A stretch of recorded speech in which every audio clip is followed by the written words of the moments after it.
Alieu Fuad Nyei, former Assistant Minister for Expenditure at the Ministry of Finance and Development Planning in Liberia, led a reform of travel allowances policy in the public sector. The aim was to reduce the pressure that travel-related expenditures placed on the budget. He explains the process that led to the successful implementation of a reform that was deemed out of reach. His story showcases not a complex technical reform, but an institutional reform that required changes to the existing rules and practices.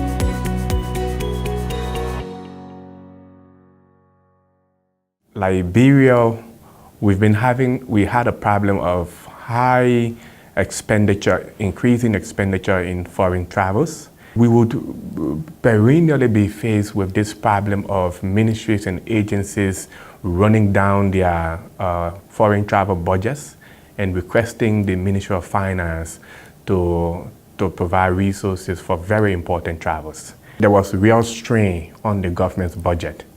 And when you spend more money on foreign travel, what that basically means is that takes away vital resources that we needed to spend on education, in health, also to be able to do infrastructure projects.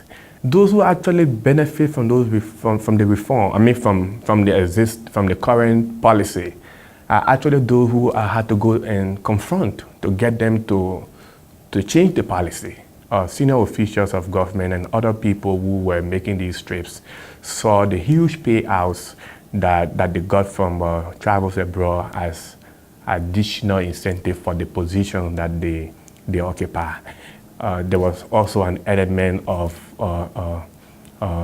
productivity loss because staff that should be in offices doing work who had absolutely no need to be out of the country were out of the country, and staff who should actually be out of the country on specific programs didn't actually have that chance. So it was a real complex situation that we had to confront that had many various parts. I started tackling this problem when I was appointed as Assistant Minister for Expenditure. In order for us to be able to deal with this problem, we needed to get political support. My immediate boss is the Deputy Minister for Fiscal Affairs, a very competent man. So I initially engaged him. And we have an office in the Ministry of Finance known as the Reform Coordination Unit. That office basically coordinates every PFM reform in the country. So I engaged them, and everyone said that this is a very good idea. In fact, this is something that we can work on. But they were also extremely apprehensive about the likelihood of us making any progress on this. I realized that I needed to do a lot more of work. What we have to do now is to put these data together and be able to generate a story that tells in a compelling way what the objective of this is. So we did our initial work, and then we presented it first to the Deputy Minister. He was impressed about it. And so we also updated the Minister of Finance, and he also supported this idea. But because it's something that's so important, he asked for us to have a financial management team meeting, almost like a meeting of senior officials in the Ministry of Finance. So that meeting was called. And when we did the presentation, there was a lot of uproar in the room. And because obviously, and for obvious reason, most of the staff around the table are those that actually travel regularly also from the Ministry of Finance. We also raised the issue about how unsustainable, how high the payments we were making were. For example, a single trip of the president, in some cases, was costing us $150,000. We felt that that rate of expenditure was also extremely unsustainable. But most importantly, when we did a comparative analysis of what the government of Liberia was paying in DSA rates, in per diem rates to officials that were traveling abroad, it was almost twice the rates of, say, the IMF, the World Bank. And these are institutions that are also helping us, providing us support. So we had to make sure that we take action. And that particular point was a really important point to get the minister's support. And that support of the minister also further energized us in order to go ahead and do a lot more of the technical work that we did. I had to make sure that I get together individuals with the right skills that I needed to get this work done.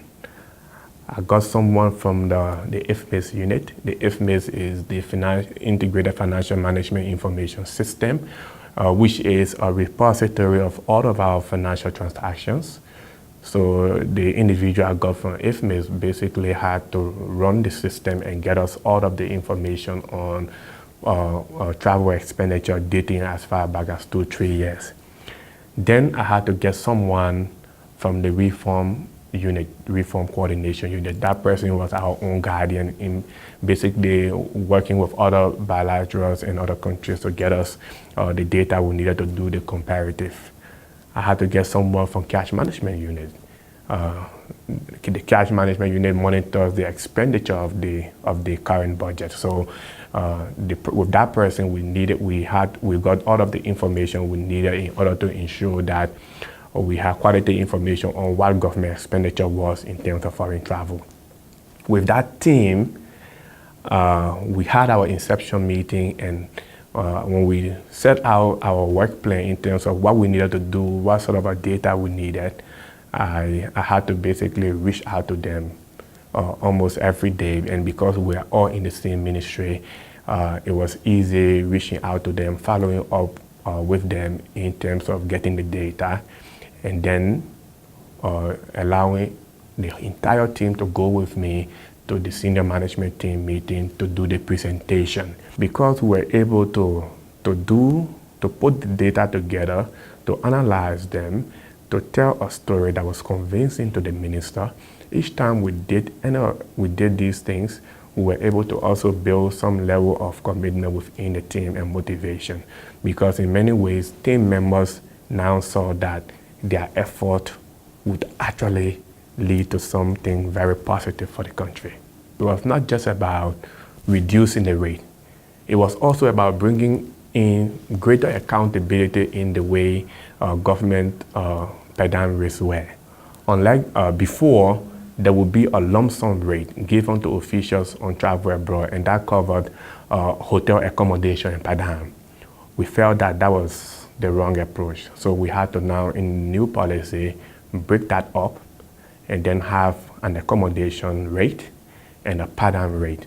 And we also were able to put a cap on the delegation size, unlike before where it was not uncommon to find a delegation from a particular ministry comprising of 7-8 officials going for a particular conference.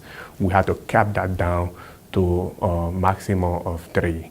So in cases where there is a need for extension of the delegation, that had to meet the rating approval of the Office of the Presidency.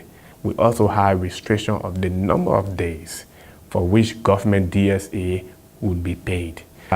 June of 2015, there was an approval that we got from the cabinet about the implementation of this particular policy beginning July of 2015. We felt that if this policy is to be implemented across the government, our test for its implementation would be for the president to make a trip and then using this policy. Unfortunately, there was a trip in July of 2015, and that particular, the adjusted rates were not used in July. And so that created some real setback for the policy. By December of 2015, obviously Ebola was calming down, but Ebola had also created a big void in the economy. And to also make things complex, Liberia's major export of iron ore, the global price for iron ore was also reducing. So as a result of that, the government fiscal position was even getting worse. So that created another real urgent need for a relook at this policy. So there was also a further decision from the cabinet that apparently it was a wrong decision to have not started the implementation of that policy. So we were asked to further review this policy. So we did further reviews, and by July 1 of 2016, the revised travel policy was used by the president, and every other official on travel abroad have been using that policy since then. True to its objectives, in the first year of execution of this new policy, we were able to reduce travel costs down by 35%, and the number of trips have also gone down by over 30%.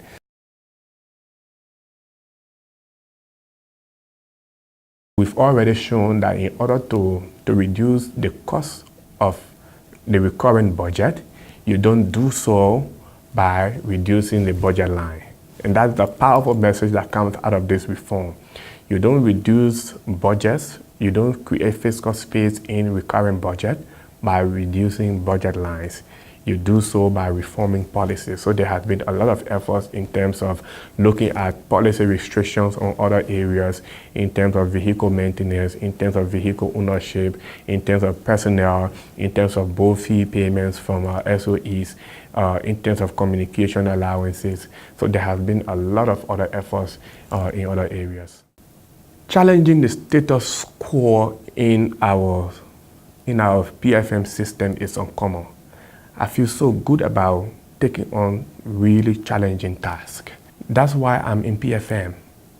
I want to do things, I want to contribute to things that are seen as so difficult by so many other people. When those of us in PFM in our respective countries recognize that problems that are seen as so much challenging are those problems that, when solved, will unlock a lot of potential for growth in our countries, for development in our countries, and for fiscal transparency and accountability.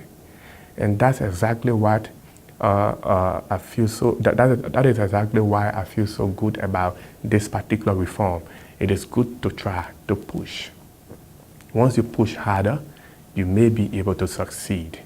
But if you just sit back and say, oh, this is not going to happen, it is such mentality that continues to keep progress in PFM so low in many of our countries. The success of this reform has also inspired a lot of my colleagues who are working on reforms, and also who are just working in the ministry. Because there are other people who think that there are certain things that you cannot change, regardless of your effort. Once it gets to the political authorities, it's going to get stuck. My personal reward has been the recognition that I have gotten from the Minister of Finance, and it has inspired me to never settle down for little tasks. I always want to be able to go out for the elephant in the room, the reform that all of the other reformers are afraid to encounter. I've never been comfortable with the status quo in my whole PFM journey, and I don't think I'm ever going to be comfortable with the status quo. Once there is a scope for change, once there is a little room for change, I think it is then the time that those who are real good reformers can now go in and work around expanding that little room to an apartment, to a building, and hopefully with the right coalition, you can be able to achieve a lot more.